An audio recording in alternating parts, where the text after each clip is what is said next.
Hello everybody, class 10th की worksheet आ गई है। वर्कशीट नंबर 22, तारीख है 25 अगस्त 2020। आज हम पढ़ने वाले हैं 3 तरह की कृषि के बारे में, यानी कृषि जो कि 3 तरीके से की जा सकती है। पहली कृषि होती है प्रारंभिक जीविका निर्वाह कृषि। इस कृषि में हम भूमि के छोटे से टुकड़े पर कृषि करते हैं और यहाँ प्राचीन औजारों जैसे कुदाली, हसिया, खुरपा आदि तथा परिवार के सदस्यों के साथ की जाती है। यानी यहाँ पर पुराने नए औजारों का इस्तेमाल नहीं होता और सिर्फ परिवार के सदस्यों का इस्तेमाल होता है। बाहर से कोई मजदूर नहीं लगाए जाते। इसमें किसान वर्षा और मृदा की उर्वरता पर निर्भर करते हैं। भारत में लगभग सब लोग प्रारंभिक जीविका निर्वाह कृषि के द्वारा ही निर्वाहन करते हैं। भारत में ज़्यादा बड़े स्तर पर कृषि कई इलाकों में नहीं की जाती है। गहन जीविका कृषि है, बड़े फार्म पर की जाती है।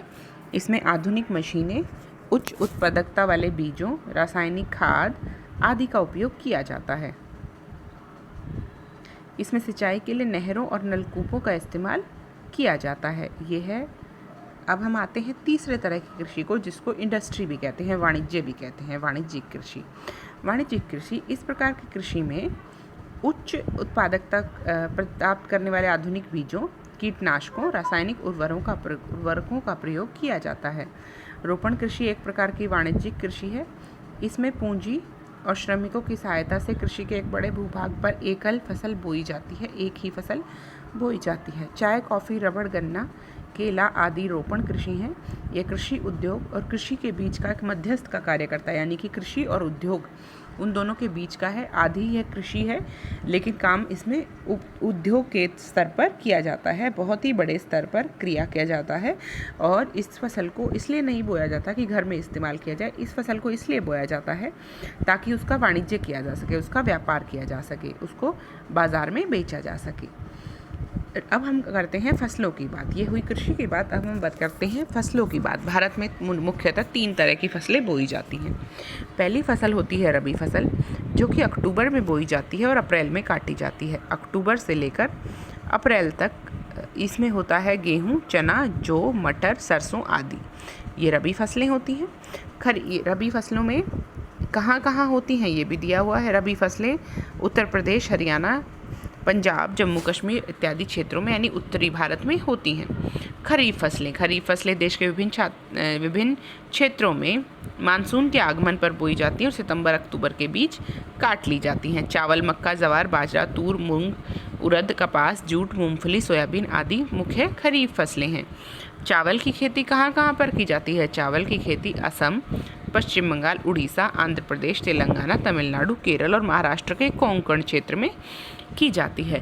जब इन दोनों फसलों के बीच में वक्त मिलता है तो किसान अपने लिए ज़ैद खेती भी कर लेते हैं, ज़ैद फसलें उगाते हैं। ज़ैद फसलें रबी और खरीफ की फसलों के बीच ग्रीष्मकाल में बोई जाती हैं। तरबूज, खीरा, खरबूज इत्यादि जायद फसलें हैं। अपने घरों में उपयोग की जाने वाली प्रमुख रबी, खरीफ और जायद फसलों की सूची बनाइए। देखिए, रबी फसल जो आपके घर में इस्तेमाल होती है वो क्या है? गेहूँ सबके घर में इस्तेमाल होता है रबी में। खरीफ में दालें और चावल सबके घर में इस्तेमाल होता है। जायद फसलों में खीरे, खरबूजे, तरबूज ये सबके घरों में इस्तेमाल होते हैं। बाकी आप पूरी फसलों की सूची बनाइएगा कि रबी फसलें कौन कौन सी हैं, खरीफ फसलें कौन सी हैं और जायद फसलें कौन कौन सी हैं। यहाँ पर देखिए आपको बहुत अच्छे तरीके से बताया गया है। ये तीनों तरह की फसलें हैं।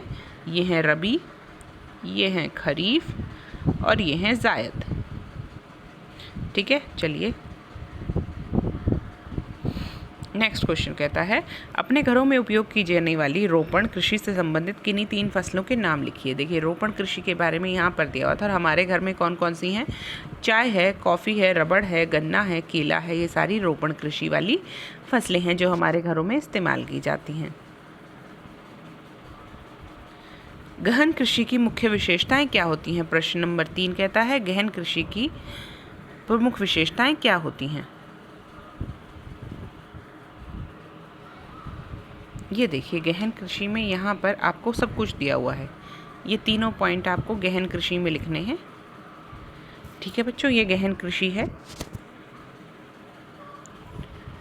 अगला क्वेश्चन कहता है, भारत में खेती एक जुआ है। क्या आप इस बात से सहमत हैं? इस उत्तर के पक्ष में तर्क दीजिए। देखिए, भारत में ज़्यादातर फसलें सिर्फ मानसून के भरोसे, मानसून की वर्षा के भरोसे की जाती हैं और ज़मीन की उपजाऊता के भरोसे की जाती हैं, इसलिए इसे जुआ माना जाता है। यही दो कारण हैं, ज़मीन की उपजाऊता के भरोसे और मानसून यानी सिंचाई के और साधनों के भरोसे ना होते हुए सिर्फ मानसून के भरोसे या वर्षा के भरोसे ही फसलें उगाई जाती हैं। इसी कारण भारत में खेती को एक जुआ कहा जाता है। आई होप ये वर्कशीट आपको समझ में आई। कोई डाउट हो तो अगली वर्कशीट में पूछिएगा या कमेंट करके पूछिएगा। बाय बच्चों।